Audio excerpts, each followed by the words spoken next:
এক সিংহ তার গুহায় গভীর ঘুমে আচ্ছন্ন। হঠাৎ একটি ছোট্ট ইঁদুর ছোটাছুটি করতে করতে সিংহের এক নাকের ছিদ্রে ঢুকে পড়ল। ফলে সিংহের ঘুম ভেঙে গেল।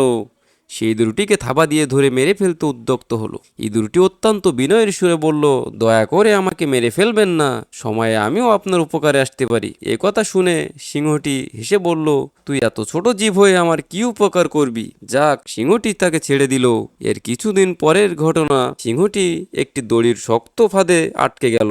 ফাঁদে পড়ে সিংহটি ভীষণ গর্জন শুরু করতে লাগলো। গর্জন শুনে ইঁদুরটি দৌড়ে সেখানে গেল। সিংহের বিপদ দেখে সে তার কানের কাছে গিয়ে তাকে গর্জন করতে নিষেধ করলো, কারণ যারা ফাঁদ পেতে রেখেছে তারা তার গর্জন শুনে ছুটে আসতে পারে। ইঁদুরটি এবার তার কাজ শুরু করলো। সে তার দাঁত দিয়ে ফাঁদের দড়ি কাটতে শুরু করলো। অবশেষে সিংহটিকে তার ফাঁদ থেকে মুক্ত করলো। মুক্তি পেয়ে সিংহটি ইঁদুরকে ধন্যবাদ দিল এবং সেই সঙ্গে বলল, তোমাকে আমি অবজ্ঞা করেছিলাম, কিন্তু বুঝলাম কাউকে অবজ্ঞা করতে হয় না। ছোট বলে কাউকে অবজ্ঞা করতে নেই, বিপদে যে কেউ উপকারে আসতে পারে।